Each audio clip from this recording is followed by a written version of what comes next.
Can we provide our parrots lots of choices in the cage? I 100% think we can, and we should. Hello everyone, welcome back to the channel. Today is part 4 in my choices series, where I talk about why it's important to give your parrots choices in all different aspects of their lives and in their environments. If you haven't caught up on the series, there is a playlist, so do check that out, and I'll obviously leave cards and stuff in the description and up in the corner as usual. Today we are talking about choices in the cage. Often when someone hears the word cage, they think of it as something oppressive, something horrible, and in some circumstances it is. It's not appropriate and it isn't the best place for your parrot. But we try to see cages as more of a bedroom, somewhere they want to be in, somewhere with lots of space, lots of fun, something that they just like being in, rather than just being out all the time. They can spend time in their bedroom and have fun there. It needs to be well furnished, just like ours. And you know, I've done this in previous videos. It's just, I try to see it that way because it sets in the mindset to create a more positive environment for our parrots in that cage. And the cage doesn't have to be an oppressive space. If you provide lots of space, if they're not spending all of their time in there, there's a little bit of balance there, it can be a great place for them to enjoy it. Our parrots, we would like to give them aviaries honestly, but we give them the biggest cages we can, and they like being in there. They like their activities in there, and where we'll start with is foraging.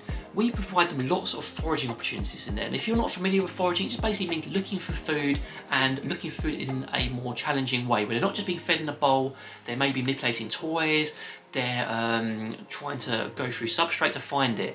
And if you're saying to me, oh, my bird doesn't do this, doesn't play with toys, doesn't know how to do this, you can train them to do it. It's in my training series. I've got a video dedicated, so I'll leave a card for that now. Foraging in the cage is just as important as out of the cage. If they're foraging in that cage and they're spending their time looking for high value treats and food, that means they're not screaming, it means they're not bored, it means they're not upset, it means they're engaging in the choice of foraging. They have choices on what they can do in there. It's not just sit there, wait for their next outing. It's not just feed from the bowl, which is fine, you know, you can still provide them food in the bowl, that's completely fine, but they have an option. They can go to their bowl, have their veggies, have their sort of lower value seeds and the like, or you can go and forage and spend a good 20 minutes looking for some high value treats and snacks on your shelf, in your substrate or in a toy. Again, can't emphasize how important foraging is, and there's that word important again. Sorry, it's going to crop up a lot. Perches, another perfect example of giving your bird choices, especially initially when they're starting to bond with you. You want lots of different perching options for them. You want different textures, you want them at different positions, you want platform perches, you want long branch perches, you want thinner perches. Not only is it good for their health and exercise and their feet, it gives them options. And I feel the most important element to this is sleeping options. We want lots of high up perches in the top third, maybe in the back corners, so they can choose where they want to sleep, where they want to feel comfortable. Also, if you've got multiple birds, lots of perching options gives them the choice to avoid each other. All our pairs of birds are bonded, they like being around each other, but sometimes it gets a bit too much. Like for me and Sophie, sometimes we get on each other's nerves. One of us wants to go somewhere, the other one wants to go elsewhere and do something. It's the same for our birds. Again, it amuses me how anthropomorphism and us giving birds human attributes doesn't apply to this. We all need space, so lots of options, and again, lots of space in that cage gives your birds options and stops them fighting and also makes them happier. Perches is a great way of providing this, and with platform perches especially, you can double it up with foraging as well and have lots of yummy treats on there they can find and rummage through. We want a variety of toys as well. We want different materials. You can have some hardwood woods, but we often want softer woods. Foraging again comes into it. Lots of different options for toys. And again, you may say, oh, my bird doesn't know how to play with these toys. I don't know what to do. You can train it. You may need to encourage it, because if they don't know, they don't know. But loads of options for toys, so they can make choices between what they want to play with. Sometimes maybe I want to go for a walk. Sometimes maybe I want to play on my Xbox. Sometimes I want to watch a movie. These are options we can provide the equivalents of. Maybe a movie equivalent of them would be biting some balsa. Maybe playing games would be foraging in a toy and not finding high value treats.